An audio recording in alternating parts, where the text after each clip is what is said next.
We live in a pretty strange time right now for games. In the last couple of years, we've gotten many full-on remakes of games from the PlayStation 1 era, such as Crash Bandicoot, Spyro, Medieval, Resident Evil 2 and 3, and of course, the big boy himself. One of the greatest on the PS1 and my personal game of the year for 2020, Tony Hawk's Pro Skater 1 and 2, hell yeah!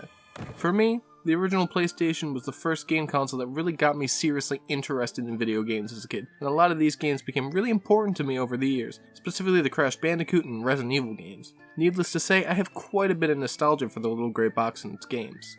So I started thinking about these games, the franchises they're a part of or even started because of them, and as was true back then and even still today, any successful game usually leads to the development of at least a few spin-offs from it. So in honor of all the PS1 era remakes, I decided to jump into the weird world of spin-off games that were released on the system, which hopefully will become the first in a series of videos chronicling spin-offs in gaming across many different systems and franchises. And just to be clear, I specifically mean games that directly came from their respective franchises, not wholly unique games that feature some crossover with other games. Looking at you, Air guys. With that out of the way, let's dive into some weird PS1 spin-offs, shall we? I'm going to start off with a game that I used to play quite a lot as a kid. Now, when you think of Bomberman, what comes to mind? You probably think of mazes, your character left to navigate those mazes and to take out any enemies in your way, right? Or maybe you prefer the adventure game stylings of the Bomberman 64 games. Well, you can forget all that. How about instead we have your bomber riding rabbits and rhinos, racing around different tracks to gain gold so you can unlock more courses to race on and new animals to ride. That's right, even Bomberman was afflicted with the Mario Kart curse that the late 90s ushered in.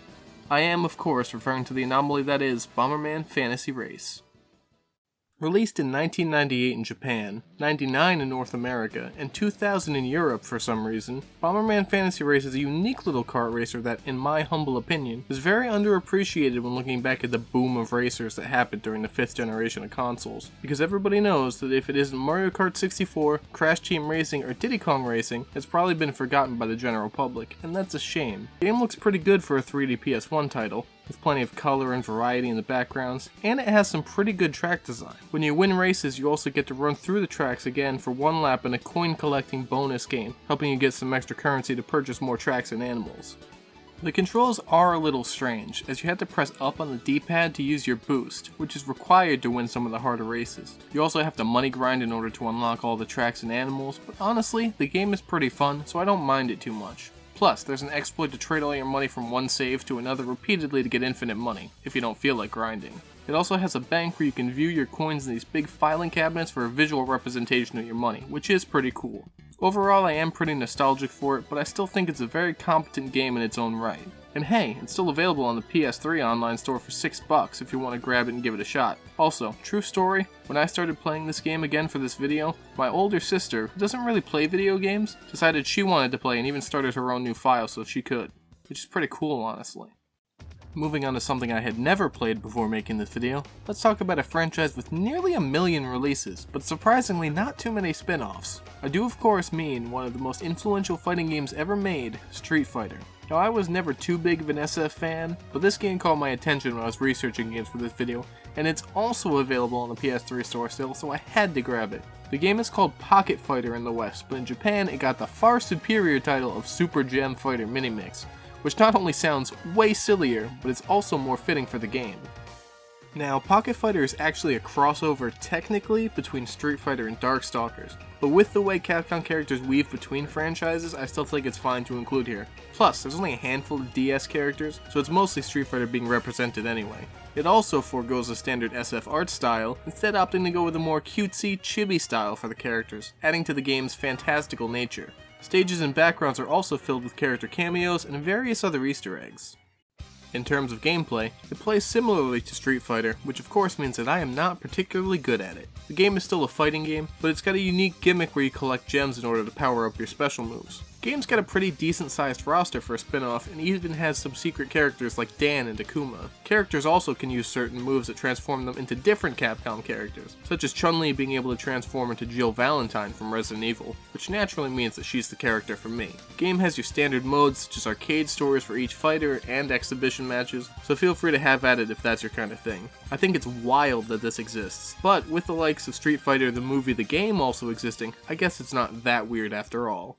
From one highly influential fighting game to another, let's talk about Mortal Kombat. Now there's two choices I was presented with for this, but today I decided to talk about MK Mythology Sub-Zero. Special Forces is its own beast, and I will likely talk about that game in the future, but for now, Bi-Han gets the spotlight. Now there's actually two versions of this game, one for PlayStation and one for N64, but the PlayStation version is the only one with the FMV cutscenes, so naturally that makes it the superior version. Plus, the PS1 version released first anyway, making it the original version. Now, what can I say about MK Mythologies that hasn't already been said 1,000 times? Well, probably nothing, honestly. Game is just bad. The game tried to adapt the MK gameplay to an adventure game style, and it does not work at all.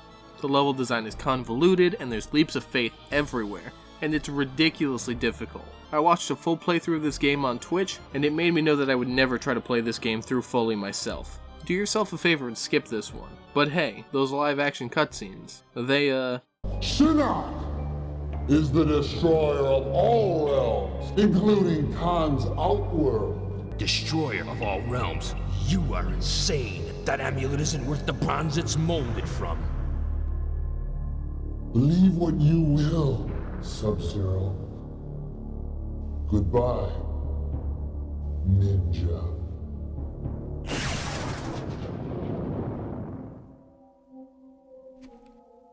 They sure are something. Now when I was doing research for this video, I found out that there's a lot more of these weird spin-offs than I was expecting, especially ones that didn't make their way to the US. One I want to touch on briefly is TwinBee RPG. They really took this cutesy shoot 'em up and turned it into a fully 3D turn-based RPG. Well, while looking into this game, I found out its plot is actually based on the TwinBee audio dramas that were released, which somehow makes it even more ridiculous. Couldn't play much of this one as I can't understand Japanese, but from the little bit I played, I don't think I'm really missing out on much here. Hell of a banger intro theme song though. Another game I want to talk about that didn't make its way over to the States, but did actually get a European release, is Klonoa Beach Volleyball. Despite being fully localized, and the first Klonoa game to feature English voice acting, the game never made its way over to the US. The game was even well received by press outlets at the time. The only reason I could think of it is that it was released in 2002, 2 years into the life cycle of the PS2. Had to do a little digging to be able to find a way to play the European version of this game, but I managed to find it in the end.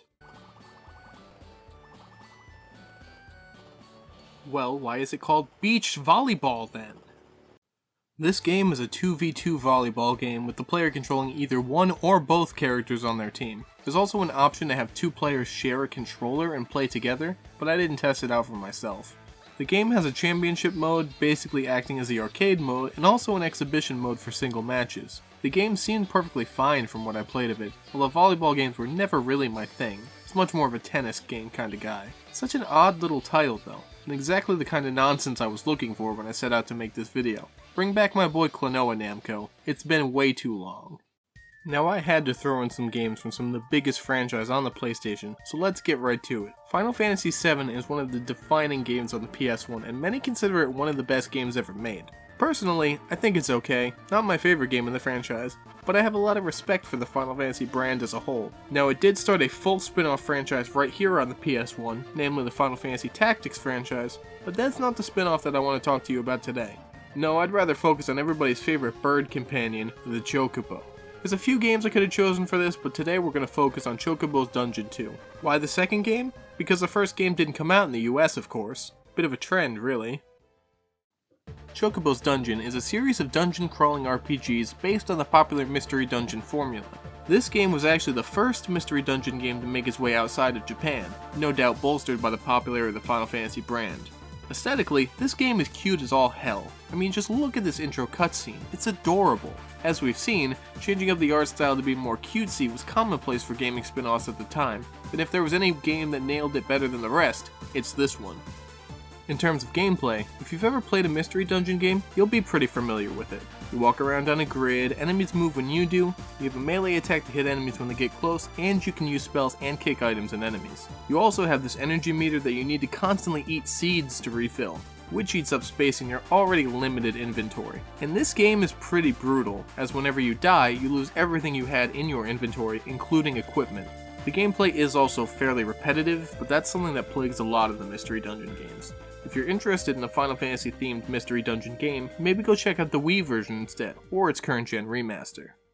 And with that, we're on to our final game. Now, it's no secret that I'm a huge Resident Evil fan. If you follow me on Twitter or even just paid attention at the start of this video, that'd be very plain to see. So naturally, when deciding to make a video about PS1 spin-offs, I would of course have to include the one and only Resident Evil spin-off to grace the PlayStation. And boy, what a mistake that was. I am of course referring to the one, the only, Resident Evil Survivor. Released in 2000, Survivor was actually a light gun game outside of the US, making it one of the first light gun games to not be on rails. In the US, however, the game was gearing up for release in the aftermath of the Columbine shootings, so all light gun support was ripped out of the game, replaced instead with some of the worst first-person shooting and exploration I've ever played. The shooting feels awful. The reticle sometimes snaps onto enemies, but sometimes it just doesn't, and all the guns feel bad, with no real difference between them or impact to be felt anywhere. The game is also really ugly, with textures that don't even scale properly, making the game look incredibly wavy anytime you walk past something like a locker or a door. The character models are pretty bad as well, especially for the main character. In terms of exploration, you can't even look up or down, so you can't get an accurate feel for your surroundings or what items may be around ever. And enemies respawn all over, which pretty much makes backtracking something you always want to avoid. The game actually has multiple paths you can take to go through, but I'm not about to boot this game back up just to experience a slightly different segment. Now I'll be honest, I planned on just playing through this game real quick with a friend watching, but I wasn't prepared for how aggressively bad this game really is. The game has such a dramatic difficulty spike towards the end, causing me to go from breezing through the game no problem to dying repeatedly within 10 minutes and getting a game over. All of the games toward the ends are loaded with hunters that constantly jump in your path and hit like a truck, causing you to die repeatedly. The game's amnesiac plot is also incredibly laughable, having no real bearing on the series whatsoever, leaving nothing memorable behind aside from the awful voice acting, which is an early RE staple. Vincent. Who is this? Vincent? Who's that? Wait.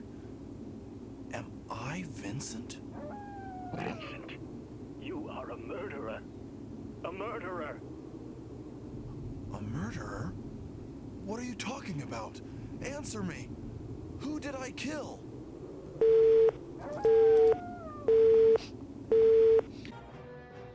I thought this would be a fun joke game to go through, but I think it honestly broke me a little bit. Avoid this one at all costs. Maybe check out the later sequels like Dead Aim instead. I've heard that one is better.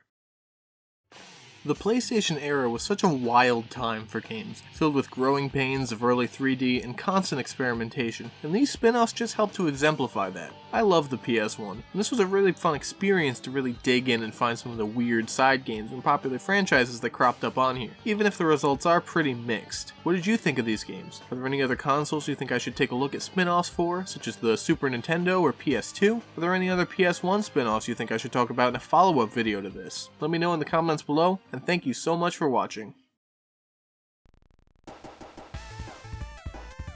Hey there, thank you so much for checking out this video. It's been a long time since I've even attempted a video half the scale of this, so it's pretty unique of an experience for me. If you liked it, please leave a comment, like the video, share it with your friends. Let me know anything you think I could improve or anything else you want me to talk about, and I'll see you guys the next time I decide to make a video like this.